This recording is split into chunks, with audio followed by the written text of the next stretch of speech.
गंगा गीता च सावित्री सीता सत्या पतिव्रता ब्रह्मा बोली ब्रह्मा विद्या तिरी संध्या मुक्ति गेहिनी अर्धमात्रा चिदानंदा भवग्नि भ्रांति नाशिनी वेदत्रयी परानंदा तर्थात् ज्ञान मंजरी। नमस्कार सुधी भक्तबृंद, कृष्ण कथा चैनेले आजकेर एकटी नतून भिडियोते आपनाके जानाई सुस्वागतम। आमरा जानी भगवद गीता हलो परमेश्वरेर मुख निश्रित बाणी।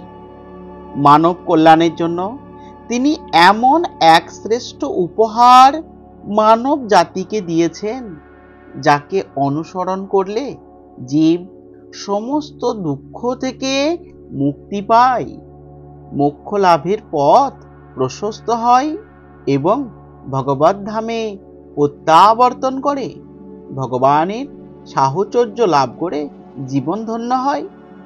किन्तु बला हय गीता पाठेर पाशापाशी गीता माहात्म्येर श्लोकও पाठ करा उचित, ता ना होले गीता पाठेर फल पाওয়া যায় না। সেই गीता माहात्म्যের प्रथम श्लोकेই भगवान বলেছেন, गीता सुगीता कर्तव्यम किमन्यै शास्त्र विस्तरै या स्वयं पद्मनाभस्य मुख पद्मात् विनिसृतः। अर्थात भगवत गीतार बाणी स्वयं परम पुरुषोत्तम भगवानेर मुख निसृत बाणी। ताई এই গ্রন্থ পাঠ করলে আর কোনো বৈদিক সাহিত্য পড়বার প্রয়োজন হয় না। গভীর নিষ্ঠা ও আন্তরিকতার সঙ্গে নিয়মিতভাবে গীতা পাঠ বা শ্রবণ করলে আমাদের অন্তর্নিহিত ভগবত ভক্তির স্বাভাবিক বিকাশ হয়। তার জন্য সমস্ত বৈদিক সাহিত্য পাঠ করার প্রয়োজন নেই। এই একটি গ্রন্থ ভগবত গীতা পাঠ করলেই মানুষ সমস্ত বৈদিক জ্ঞানের সারমর্ম উপলব্ধি করতে পারবে।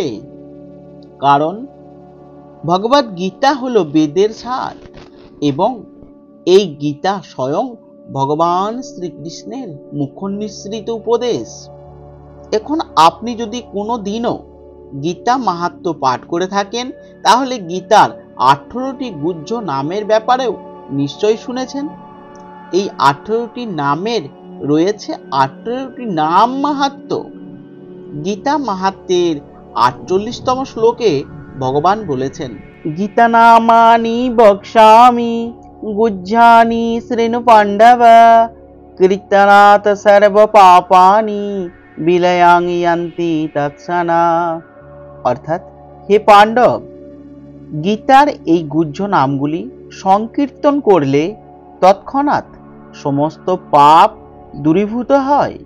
তাই শুধু ভক্তবৃন্দ আপনাকেও বলবো, প্রত্যেক দিন ব্রহ্ম মুহূর্তে ঘুম থেকে ওঠার পর বা রাতে ঘুমোতে যাওয়ার আগে গীতার এই নাম কয়টি স্থির করে মনে মনে একবার অবশ্যই উচ্চারণ করুন।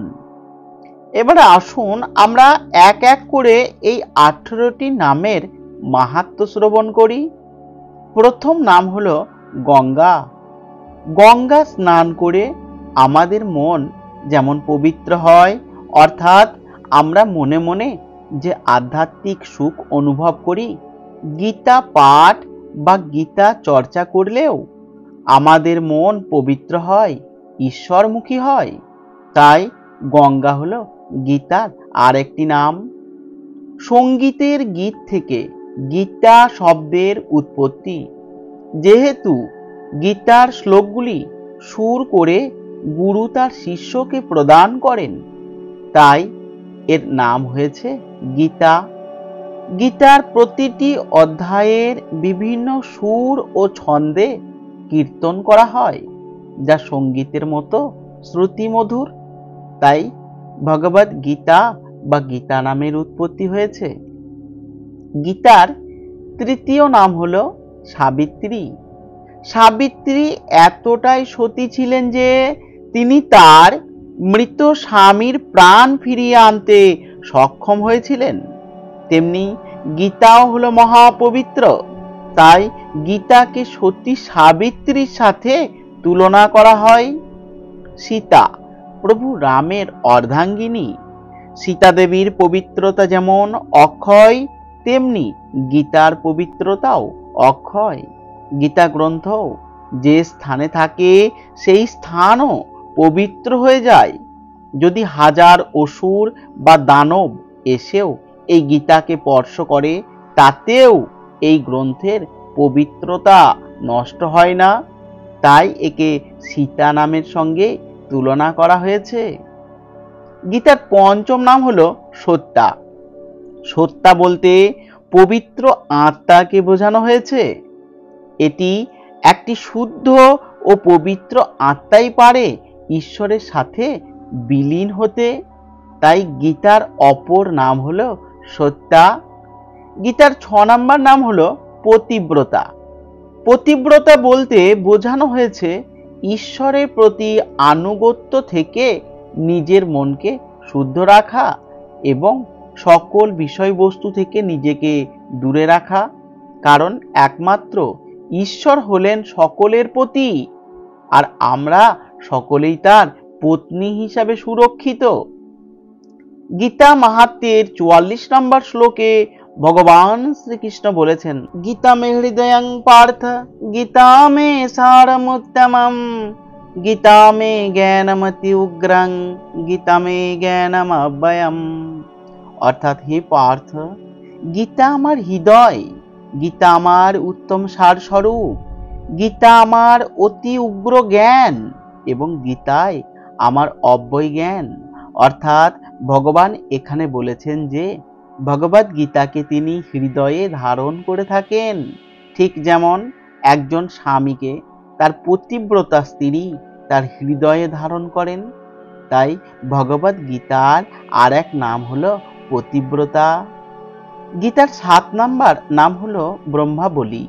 ব্রহ্মাবলী বলতে এখানে বোঝানো হয়েছে আগুনের থেকেও অধিক শক্তিশালী এবং ব্রহ্মার বলে বলিয়ান। অগ্নিকে অতি পবিত্র এবং ব্রহ্মার সৃষ্টি বলা হয়, তাই গীতাকে ব্রহ্মাবলী বলা হয়েছে। গীতা 8 নম্বর নাম হলো ব্রহ্মবিদ্যা। ভগবদ গীতা আমাদের পরম ব্রহ্মের জ্ঞান প্রদান করে। ব্রহ্মবিদ্যা হলো পরম গোপনীয় ও উৎকৃষ্ট জ্ঞানের একটি অংশ এবং এর সাহায্যে অষ্টসিদ্ধির জ্ঞান লাভ করা যায়। ব্রহ্মবিদ্যাকে গীতায় স্থান দেওয়া হয়েছে, তাই এর আর এক নাম হলো ব্রহ্মবিদ্যা। গীতার 9 নম্বর নাম হলো ত্রিসন্ধ্যা। দিনের মধ্যে ত্রিসন্ধ্যার সময় হলো অতি পবিত্র এবং গীতা পাঠের মুহূর্তটিও হলো ত্রিসন্ধ্যার সময়ের মতোই পবিত্র। সন্ধ্যার সময় আমরা প্রদীপ জ্বালিয়ে এবং শঙ্খধ্বনি করে সন্ধ্যা বন্দনা করে থাকি। আমরা যখন গীতা পাঠ করি সেই মুহূর্তটিও ত্রিসন্ধ্যার সময়ের মতোই পবিত্র হয়ে থাকে। গীতার 10 নম্বর নাম হলো মুক্তি গেহিনী। গীতা মোক্ষ এবং মুক্তির পথ দেখায় বলে গীতাকে মুক্তি গেহিনী বলা হয়ে থাকে। জীবের মুক্তির উপায় এবং পরমাত্মাকে জেনে মুক্তি লাভ করার শ্রেষ্ঠ পন্থা হলো গীতা অধ্যয়ন করা। তাই গীতার আর এক নাম হলো মুক্তি গেহিনী। গীতার 11 নম্বর নাম হলো অর্ধমাত্রা। গীতায় ভগবান শ্রীকৃষ্ণ বলেছেন গীতা হলো তার অর্ধ অংশ এবং তিনি গীতায় অর্ধমাত্রা রূপে বিরাজিত। তাই গীতা মাহাত্ম্যের 47 নম্বর শ্লোকে ভগবান শ্রীকৃষ্ণ বলেছেন, গীতা মে পরমা বিদ্যা ব্রহ্ম রূপনা সংশয়ঃ, অর্ধমাত্রা হরা নিত্যাম অনির্বাচ্য পদাতিকা। অর্থাৎ গীতায় আমার ব্রহ্মরূপা পরাবিদ্যা, এতে কোনো সন্দেহ নেই। তাই ভগবদ গীতার আর এক নাম হলো অর্ধমাত্রা। গীতার 12 নম্বর নাম হলো চিদানন্দা, অর্থাৎ কোনো কিছু চিন্তা করে আনন্দ পাওয়া। গীতার প্রথম অংশে মূল শিক্ষা এবং দর্শন আলোচনা করা হয়েছে, যা পাঠ করলে আমাদের চিত্ত প্রসন্ন হয়। ভগবানকে সচ্চিদানন্দ বলা হয়, কারণ তাকে উপলব্ধি করলে আমাদের আত্মা সদাই আনন্দিত থাকে। গীতার 13 নম্বর নাম হলো ভবগ্নি। ভব শব্দের অর্থ হলো মায়ার জগৎ বা বস্তু জগৎ। ঘ্নি শব্দের অর্থ হলো ধ্বংস করা, অর্থাৎ জ্ঞানরূপ অগ্নি দ্বারা ভগবদ গীতা আমাদের মায়ার জগৎ বা বস্তুর জগৎকে ধ্বংস করে। তাই গীতার আর এক নাম ভবগ্নি। গীতার 14 নম্বর নাম হলো ভ্রান্তিনাশিনী। অধর্মের কথা চিন্তা করে মানুষের চিত্ত বিভ্রান্ত হয়। এই বিভ্রান্তি নাশ করে জ্ঞানের পথ দেখায় শ্রীমদ্ ভগবদ গীতা। ভ্রান্তি ত্যাগ করে মনকে নির্মল রাখলে তবেই পরমাত্মাকে লাভ করা যায়। তাই ভগবদ গীতার আর এক নাম হলো ভ্রান্তিনাশিনী। গীতার 15 নম্বর নাম হলো বেদত্রয়ী। 3 বেদ অর্থাৎ ঋক, সাম এবং যজুর্বেদে কর্ম, কর্তব্য এবং উপাসনার বিষয়ে বিশদ বিবরণ লিপিবদ্ধ আছে। সেই জ্ঞান ভগবদ গীতা পাঠেও লাভ হয়। 3 বেদের সার কথা গীতায় আছে বলে একে বেদত্রয়ী বলা হয়েছে। গীতার 16 নম্বর নাম হলো পরানন্দা, অর্থাৎ পরমানন্দের অনুভূতি। গীতা পাঠ করলে এটি পাঠককে এবং শ্রোতাকে পরমানন্দ দেয়। তাই ভগবদ গীতাকে পরানন্দা বলা হয়েছে। গীতা হলো সকল শাস্ত্রের সার। সকল বেদ, পুরাণ এবং উপনিষদ পাঠ করলে যে জ্ঞান লাভ করা যায় তার সরলার্থ আমরা গীতা পাঠ করেও পাই। গীতার 17 নম্বর নাম হলো তত্ত্ব। সকল তত্ত্বের সরলার্থ হলো এই গীতা, তাই এটি তত্ত্ব নামে পরিচিত। গীতার 18 নম্বর নাম হলো জ্ঞানমঞ্জুরি। বহু জ্ঞানের সমাবেশ ভগবদ গীতায় পাওয়া যায়। গীতায় আমরা কর্মযোগ, ভক্তিযোগ এবং বিজ্ঞান যোগের জ্ঞান যেমন লাভ করি, তেমনি বিভূতি যোগ এবং ধ্যান যোগের তত্ত্ব জানতে পারি। বিবিধ জ্ঞানের ভাণ্ডার একই গ্রন্থে পাওয়া যায় বলে গীতার আর এক নাম জ্ঞানমঞ্জুরি। শুধু ভক্তবৃন্দ, পরিশেষে একটা কথাই বলার যে গীতা পাঠের প্রধান উপকারিতা হলো মানসিক শান্তি এবং আত্মিক উন্নতি। গীতা পাঠের মাধ্যমে জীবনের জটিল সমস্যাগুলোর সমাধান পাওয়া যায়, আত্মসন্দেহ দূর হয় এবং মানুষের আচার আচরণে পরিবর্তন ইতিবাচক আসে। নিয়মিত গীতা পাঠ করলে জ্ঞান ও প্রজ্ঞা বৃদ্ধি পায় এবং জীবনের সঠিক দর্শন ও উদ্দেশ্য সম্পর্কে শিক্ষা লাভ করা যায়। আমাদের প্রত্যেকের জীবনেই একটি মহৎ উদ্দেশ্য এবং কর্তব্য আছে। একটি পরম জিজ্ঞাসা, আমি কে? আমি কোথা থেকে এলাম?